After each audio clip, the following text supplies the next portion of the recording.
उर्दू की क्लास।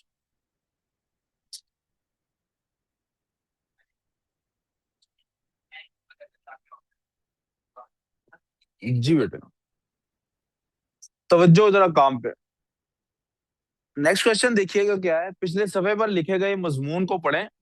उसमें दी गई मालूमात को इस्तेमाल करते हुए मुआशरती जिंदगी में नज्म और जब्त की अहमियत पर खुलासा लिखें। प्लीज इस क्वेश्चन में समरी में सबसे ज्यादा जो बच्चे गलती करते हैं वो ये करते हैं कि वो सवाल नहीं पढ़ते। वो सिर्फ समझते हैं कि मैं पीछे जो लिखा हुआ उसका खुलासा। हालांकि ऐसा नहीं है। हालांकि लिखना हमने क्या है, मुआशरती जिंदगी में नज्मो जब्त की अहमियत। हमने सिर्फ इसको खुलासा करना। हमने सिर्फ इसको खुलासा करना है। खुलासा इससे पीछे जितना भी हम कर रहे थे काम, वो ओन वर्ड्स में नहीं होता था। जरा 100% तवज्जो इधर। इससे पीछे जितना भी काम होता था वो ओन वर्ड्स में नहीं होता था। फहद, यार ये दो तीन लड़कियां ऑफिस में उर्दू की उनकी क्लास शुरू होगी, अभी तक आई नहीं क्लास। बुलवाएं जल्दी से। इससे पहले जो भी हम काम कर रहे थे वो ओन वर्ड्स में नहीं होता था। यहां से आगे जो काम है वो ओन वर्ड्स में। वो किसमें है?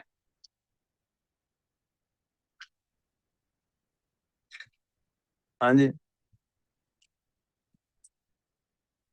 जी सर। सर इधर तवज्जो। क्या करना है यहां से आगे? ओन वर्ड्स में लिखना। और गलती बच्चे क्या करते हैं, दो गलतियां करते हैं। पहली गलती, या तो ओन वर्ड्स में नहीं लिखते। और दूसरी गलती, ओन वर्ड्स में लिखते हैं लेकिन इस टॉपिक पे नहीं लिखते जो टॉपिक उन्होंने दिया होता। पूरे पैसेज पे वो कभी भी खुलासा नहीं आपसे मांगेंगे।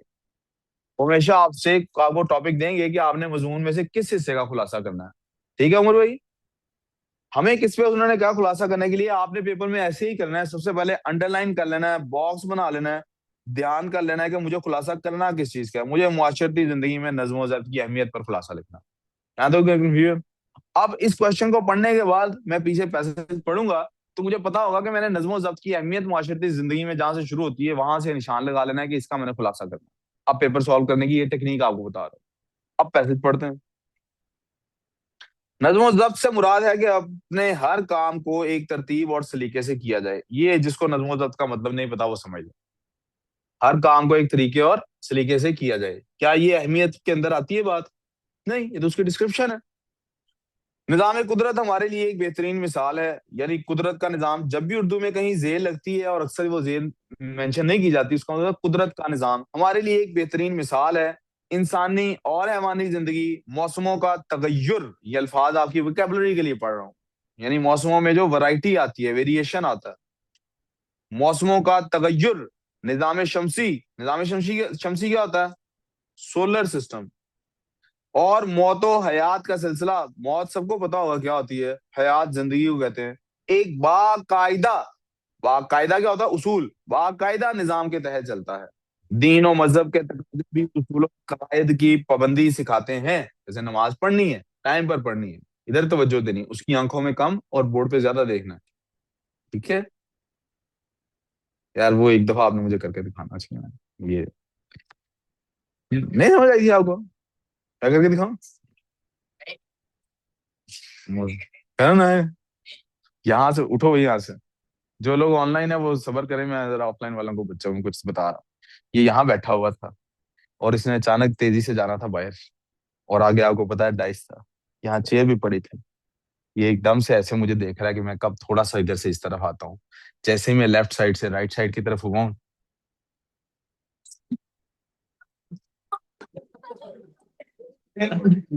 अब मेरी कमर में उतने बल नहीं है जितने इसने लगाए, लेकिन इसकी कमर में जो बल था तो यार मेरी कमर में बल पड़ गया।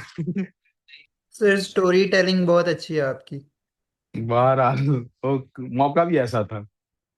अच्छा जी। दीनों मजहब के तकाजे भी उसूल और कवायद की पाबंदी सिखाते हैं। घर, इदारा या तंजीम। तंजीम क्या होती है बेटे? सर ऑर्गेनाइजेशन को कहते हैं ऑर्गेनाइजेशन। ना। ऑर्गेनाइजेशन को कहते हैं। मुआशरा और मुल्क उसूलों पर चलकर ही परवान चढ़ते हैं। वो वो जो न्यू गर्ल है उसको देना है। और ये जो लड़कियां नहीं आई यार अभी तक ये ऑफिस से। आयशा भी नहीं है। पूछें, वो नहीं आई हुई है। ये सलार जो है, और हमदान हसान को। एक खानदान, तंजीम या हुकूमत के अगराजो मकासद, अगराजो मकासद क्या होते हैं? नहीं, इसीलिए उन्हीं के लिए पूछ रहा था, अशर मनून। अगराजो मकासद यानी ऑब्जेक्टिव्स। देख ले शयान फिर। अगराजो मकासद यानी ऑब्जेक्टिव्स को मद्देनजर रखते हुए, यानी अपनी निगाह में रखते हुए, इनको फोकस करते हुए चंद एक उसूल बनाए जाते हैं, और उनसे वाबस्ता, वाबस्ता का मतलब क्या है? रिलेटेड। और उनसे वाबस्ता अफराद पर उनकी पाबंदी लाजिम होती है। बेटे, पढ़ने का तरीकाकार ये होता है कि आप जिस जुमले को विजुअलाइज नहीं ना कर पा रहे हैं, वहां रुक जाएं, बार बार उसको पढ़ें। विजुअलाइजेशन जरूरी है, तब आपको समझ आती है। यहां तक मैं इसलिए नहीं ज्यादा ठहर रहा क्योंकि अहमियत अभी शुरू नहीं हुई जिसका मैंने खुलासा लिखना है। इन उसूलों के खिलाफ वर्जी करने से खराबियां पैदा होती हैं। जिस तरह एक इंसान, मेरा ख्याल है मुआशरती जिंदगी की यहाँ पे आगे अहमियत शुरू हो गई है। यहां तक था सब चीजें इसकी अहमियत को वाजे करते हैं। ये लफ्ज अहमियत ही मेरे लिए हिंट आ गया कि सारी चीजें हमें अहमियत को वाजे करते हैं, लेकिन वो अहमियत है क्या? वो यहाँ से आगे शुरू होती है। खानदान, हर चीज को मद्देनजर रखते हुए उसूल बनाए जाते हैं, अफराद पर इनकी पाबंदी लाजिम होती है। यहां से हमारी बातें शुरू हो गई। इनकी खिलाफ वर्जी से खराबियां पैदा होती हैं, ये पहला पॉइंट आ गया। आगे उसकी एग्जाम्पल है। ये जिस तरह क्या है, खुलासे में एग्जाम्पल्स नहीं लिखते होते। एक बच्चे ये भी गलती करता है, समरी लिख रहे होते हैं ना उर्दू में या इंग्लिश में जब, तो वो लोग क्या करते हैं, एग्जाम्पल भी साथ समरी में कोड कर देते हैं। एग्जाम्पल्स खुलासे के अंदर नहीं होती। खुलासे में खुलासा होता है, shortest way of telling the thing होता है। जिस तरह एक इंसान की जिंदगी में नज़्म ज़ब्त का पाया जाना बाइस बरकत है, उसी तरह मुआशरे और कौम की तरक्की में भी इसकी बहुत अहमियत है। देखा आपने, सिर्फ एक पॉइंट मुझे मिला है, और उन्होंने तो अहमियत की बात शुरू यहाँ से की है। शायद वो चाहते हैं खुलासा हो ही इसके आगे से बात। अगर दुनिया के मुख्तलिफ मुआशरती निज़ाम का जायजा लें तो जिन ममालिक ने कायदे और कवानीन की पाबंदी की वो तरक्की याफ्ता ममालिक के सफ में खड़े हुए, और जिन्होंने मुकर्रर करदा हुदूद की खिलाफ वर्जी की वो तरक्की पजीर ममालिक कहलाए। ये मेरे पास दूसरा पॉइंट लग गया। अब आप अगर तो विजुअलाइज नहीं कर पा रहे, मैं आगे नहीं चल सकता। अब पहला, सॉरी, अहमियत है, फायदा नहीं। फिर गौर करें, अहमियत है, फायदा नहीं लिखना है, अहमियत लिखनी है। अहमियत इंपॉर्टेंस को कहते हैं, बेनिफिट को नहीं कहते। अहमियत किसको कहते हैं? उन्होंने कहा है ना यार, अगर कोई इस पे अमल नहीं करेगा खराबियां पैदा होंगी, तो ये एक इंपॉर्टेंस हो गई। उन्होंने कहा अगर हम दुनिया के मुख्तलिफ मुआशरती निज़ाम का जायजा लें, मुआशरती निज़ाम, सोशल सिस्टम्स, आपको नहीं भी मीनिंग पता तो उससे कोई फर्क नहीं पड़ता। अगर आप उसका जायजा लें, यानी आप उसका एनालिसिस करें, तो जिन ममालिक ने कायदे यानी रूल्स, जिसको कायदे का मतलब नहीं पता, अंडरलाइन करके उसके ऊपर रूल्स लिखे, और कवानीन की पाबंदी की, वो तरक्की याफ्ता ममालिक पर है। तरक्की याफ्ता ममालिक कौन से होते हैं? Developed countries, America, England, Scandinavian countries, Norway, इस तरह के ममालिक। और ये आज के दौर में, पुराने दौर में चले जाए तो मुसलमानों के ममालिक यही थे। हमारे मुल्कों में निजाम की पाबंदी होती थी, उनके मुल्कों में नहीं होती थी। जैसे जैसे उनके यहाँ पाबंदी खत्म होती जाएगी, तबाही निकलती जाएगी। आप देख लीजिए, जिन ममालिक में इवन डिक्टेटरशिप है, आप सोचें ज्यादा अच्छा निजाम कौन सा होना चाहिए, डेमोक्रेसी वाला या डिक्टेटरशिप वाला? लेकिन जिन ममालिक में डिक्टेटरशिप है, वो ज्यादा तरक्की क्यों कर रहे होते हैं? क्योंकि वहां चाहे डिक्टेटरशिप हो, वो उसूल की पाबंदी के खिलाफ नहीं किसी को चलने देते। आपने खिलाफवर्जी की, आपको सजा है। आपने खिलाफवर्जी की, आपको सख्त सजा मिलनी ही मिलनी है। इसी तरह बेटे, तरक्की याफ्ता का मतलब हुआ डेवलप्ड कंट्रीज के सफ में खड़े हो गए। और अगर डेमोक्रेटिक कंट्री कोई ऐसा कर ले कि उसूलों की पाबंदी लोग करना शुरू कर दें, तरबियत के जरिए ऐसा हो जाए डेमोक्रेटिक कंट्रीज के अंदर, तो वो मुल्क भी बहुत तरक्की कर जाता है। वो डिक्टेटोरियल रिजीम से ज्यादा तरक्की याफ्ता मुल्क हो जाता है। ठीक है। उसकी एग्जाम्पल हाजिर दौर में तो मौजूद नहीं नजर आ रही मुझे कि कोई, हाँ ना, है ना, Singapore type countries, Scandinavian countries, वहाँ डिक्टेटरशिप नहीं है, वहाँ सहूलत से जिंदगी गुजरती है। वरना आमतौर पर डिक्टेटरशिप वाले ममालिक ही हैं जहाँ, यानी असल चीज डिक्टेटरशिप या डेमोक्रेसी भी नहीं है। असल चीज क्या है? कवानीन की पाबंदी। वो कवानीन बनाएगा कौन? यहाँ रफड़ है, क्या वो एक डिक्टेटर बनाएगा या वो डेमोक्रेटिकली बनेंगे? ये रफड़ है। कवानीन की पाबंदी लेकिन लाजमी होनी चाहिए, अच्छे हों या बुरे हों, कवानीन की पाबंदी हो जाए तो निजाम किसी ना किसी रुख सूरत इख्तियार कर ही लेता है। ठीक है। ठीक है। आपका स्केड्यूल अच्छा है या बुरा है, आप उसकी पाबंदी कर लें तो आप ठीक हो जाएंगे, लेकिन आप नहीं कर रहे, साफ पता लग रहा है, क्योंकि परफॉर्मेंस नहीं है। देखो, जो बच्चा परफॉर्म, अभी एक बच्चे का ना आज बी ग्रेड आया, रिजल्ट में ना एक बच्चे का क्या हुआ है, बिजनेस स्टडीज में बी ग्रेड आया, और मैं बहुत खुश हूँ। क्यों भला? क्यों खुश हूं भला? वो बच्चा तो बहुत बुरे हालात में आया था जब हमारे पास आया था लास्ट में। और उसके ओ लेवल में बहुत पथेटिक ग्रेड्स थे। उसने ए लेवल करना था, उस साल बचाने के लिए हम उसके लिए, यानी हमने अक्टूबर नवंबर में उसका ए लेवल का बिजनेस स्टडीज का एग्जाम इसलिए दिलवाया कि उसको अभी A2 का दिले, और वो यूज और ईज, और उसका पिछला पिछला रिजल्ट आप देखें वो यूज और ईज वाला है। अब उसके बी आने पे मैं खुश हूँ। अब इसी तरह से मेरी क्लास में कोई ऐसा बच्चा बैठा हो जो A स्टार वाला बच्चा है, ऐसा बच्चा है, उसका बी आए तो मुझे खुश होना चाहिए, और उसका सी और डी आया हो तो इसका मतलब है कि जिसमें जितना पोटेंशियल है, जो जितना अच्छा काम कर सकता है, उसको उसके मुताबिक जज करना चाहिए ना मुझे, राइट।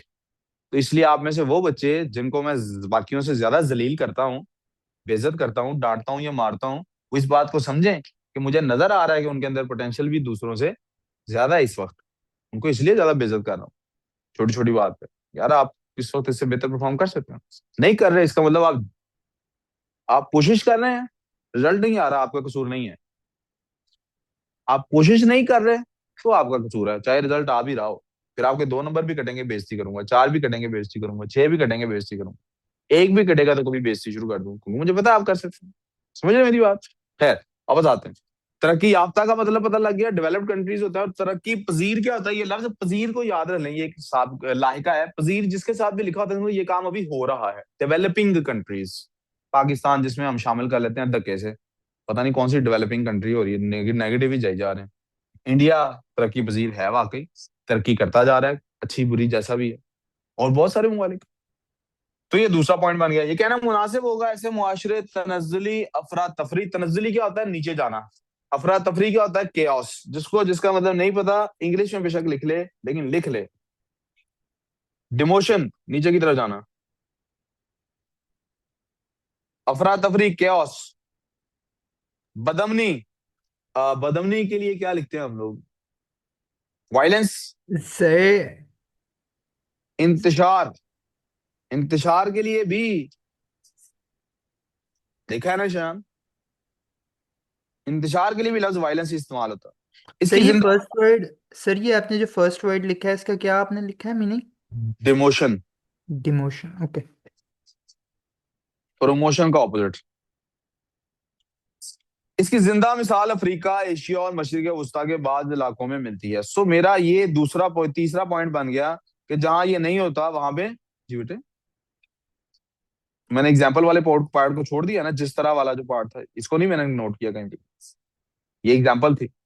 अगर हम दुनिया, ये तो नेक्स्ट बात सेंटेंस बन गया, और ये उसके आगे बन गया। इसकी जिंदा मिसाल, अब ये मिसाल है, इसको छोड़ रहा हूँ, ठीक है। अक्सर ये समझा जाता है कि फौज के शोबे में नज़्म ज़ब्त की मिसाल मिलती है। लोग ये भूल जाते हैं कि नज़्म ज़ब्त और उसूलों की पाबंदी सिर्फ एक सिपाही की जिंदगी के लिए अहम नहीं है, बल्कि इंसान को अपनी जिंदगी के हर पहलू में इस पर अमल करने की जरूरत है। इंसान जब एक मुनज़्ज़म रास्ता इख्तियार करता है तो उसके अंदर अपने नफ्स पर काबू पाने की सलाहियत पैदा हो जाती है। क्या ये नज़्म ज़ब्त की अहमियत है? यस है, यस है। लेकिन क्या ये मुआशरे के लिए? नो। इसलिए इसको कंसिडर करना जरूरी। मेरी बात समझ आई आपको? कोई भी आम रीडर होगा वो इसको कंसिडर कर जाएगा, ये भी नज़्म ज़ब्त की अहमियत। लेकिन आपको वापस बार बार, इसीलिए सवाल अंडरलाइन कराया, आपको वापस बार बार मुआशरती जिंदगी में नज़्म ज़ब्त की अहमियत पे नोट लिखना है। मुआशरती जिंदगी यानी सोशल लाइफ है। और उसूल पसंदी की आदत हो जाने पर इसकी शख्सियत में निखार पैदा होता है। मिसाल के तौर पर वो यही उसी की मिसाल दे रहा है। जब भी खेल खेलता है तो उसूलों के तहत ही खेलना पड़ता है, खेल में हार जीत की अहमियत वगैरह वगैरह नहीं सुन।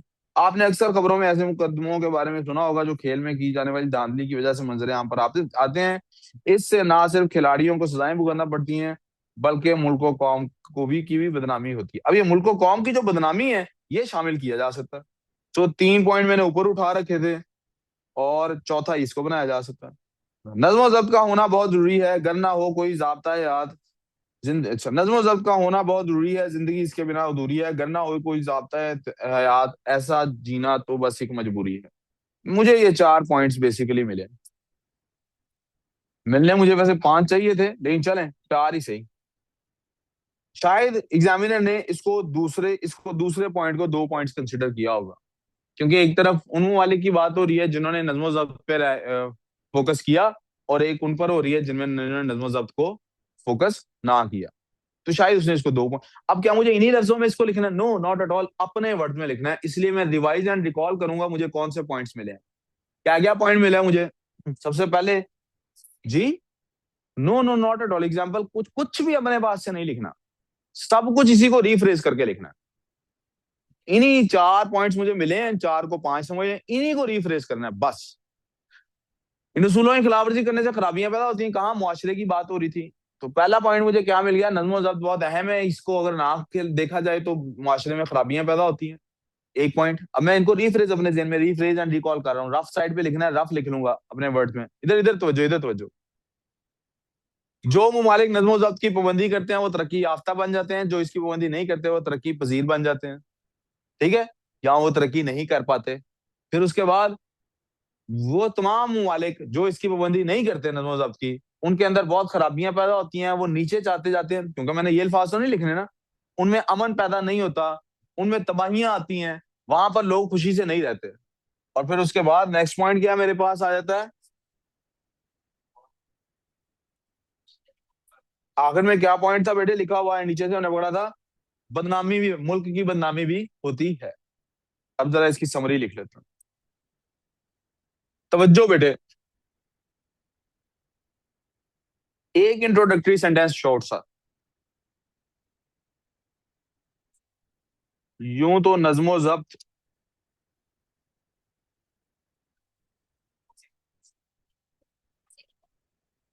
हर हाल में जरूरी है,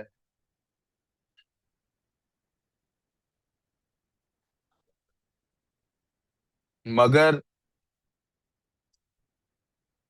मुआशरती जिंदगी में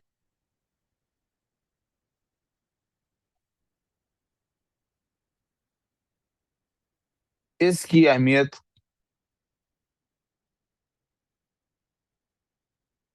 और भी ज्यादा है। किधर जा रही हो बेटे, राम कहाँ जा रही हो? अच्छा, अभी तक आपने पढ़ाई नहीं की लग रही मुझे। ठीक है जी, अल्लाह का वादा। इसकी अहमियत और भी ज्यादा है, इसकी अहमियत और भी ज्यादा है। पहला पॉइंट क्या था वाला, जहां नज्मो जब्त ना हो तो मुआशरे में क्या हो जाता है, खराबियां पैदा। नज्मो जब्त के बगैर, या नज्मो जब्त ना हो तो मुआशरे में खराबियां पैदा हो जाती हैं। नज्मो जब्त की अहमियत, मैंने मैंने क्या लिखा है, इसकी अहमियत और भी बहुत ज्यादा।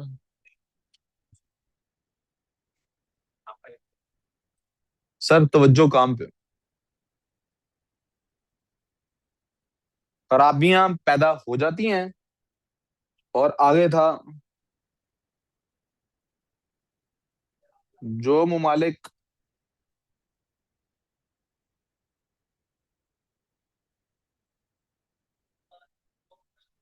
नज्मो जब्त की पाबंदी करते हैं,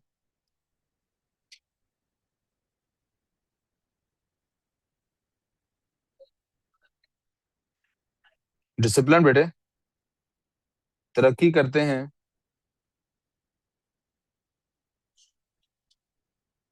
जो बेनज्म होते हैं,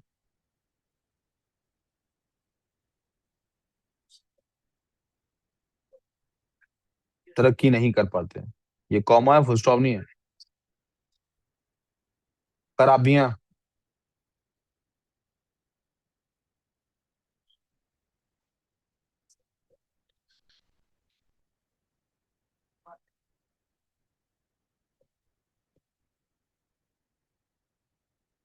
ऐसे ममालिक में अमन नहीं होता और मुआशरा तबाही की तरफ चल पड़ता है।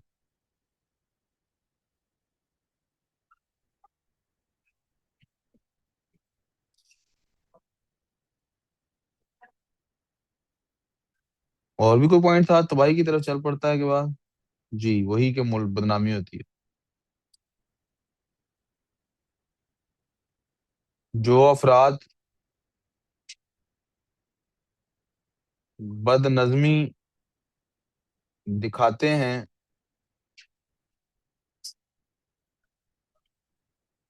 अपने मुल्क व कौम के लिए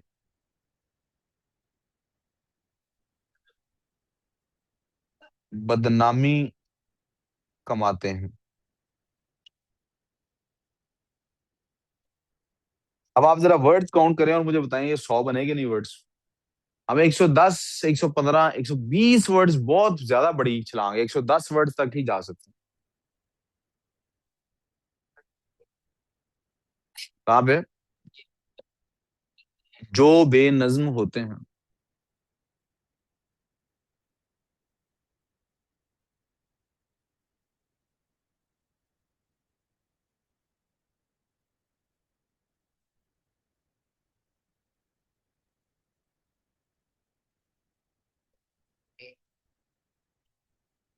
आपने ये लिखने के बाद वर्ड इसलिए काउंट करने हैं, आपकी वर्कशीट कहाँ है? हाँ तो नहीं चाहिए, आपने उर्दू का काम ही चेक कराना बंद कर दिया। सलार साहब आपका भी कोई काम नहीं आता चेक होने। पता नहीं किसको करा रहा हूँ सर, सलमान को तो नहीं हो रहा, मुझे चेक नहीं हो रहा। दिखाई, कल तो आया ही नहीं तू। हाँ दिखाई मुझे भी, जो चेक कराया। जी बच्चे, कौन वर्ड काउंट कर रहा था? हमजा, कितने वर्ड्स हैं? जी किसी ने किए काउंट वर्ड्स? 80 हैं? आपकी तबीयत नहीं ठीक? अगर ये 80 वर्ड्स हैं तो फिर हमने कम लिखा, मैं 2 जुमले और लिखने पड़ेंगे। 180 है? आपकी भी तबीयत ठीक नहीं है? सर मैं काउंट कर रहा हूँ, just give me a second. अल्हम्दुलिल्लाह। हाँ छींके आंगी मेरी भी खराब है। 102 वर्ड्स हैं। अब इससे आपने ये अंदाजा, अब आपके पास पेपर में वर्ड काउंट करने की टाइम, और भाई इतना छोटा नहीं लिखना है, थोड़ा बड़ा लिख। क्या कर रहा है, कीड़े मार रहा है, कोई पढ़ेगा भी नहीं इसको। थोड़ा बड़ा लिखा करो, वर्ड्स में स्पेस दो थोड़ी। अब आपको ये अपना कंप्लीट करने के बाद ये अंदाजा हो जाएगा कि मैंने पेपर में कितनी स्पेस में मेरे 100 वर्ड्स आ जाते हैं। यानी मिसाल के तौर पर मेरी राइटिंग में ये कितनी लाइंस बनती हैं, दो, दो चार, दो छह और एक 7। इसका मतलब मैंने 7 से 8 लाइनों में अपनी समरी कंप्लीट करनी है पेपर में। पेपर में नहीं मैंने वर्ड काउंट करना, पेपर में मैंने वर्ड काउंट, तो 7 से 8 कंप्लीट होनी चाहिए, यही आपने ध्यान रखना है। We good? जी बच्चे, कहाँ बेटे? यहाँ पे। जो बेनज्म होते हैं। We clear so far?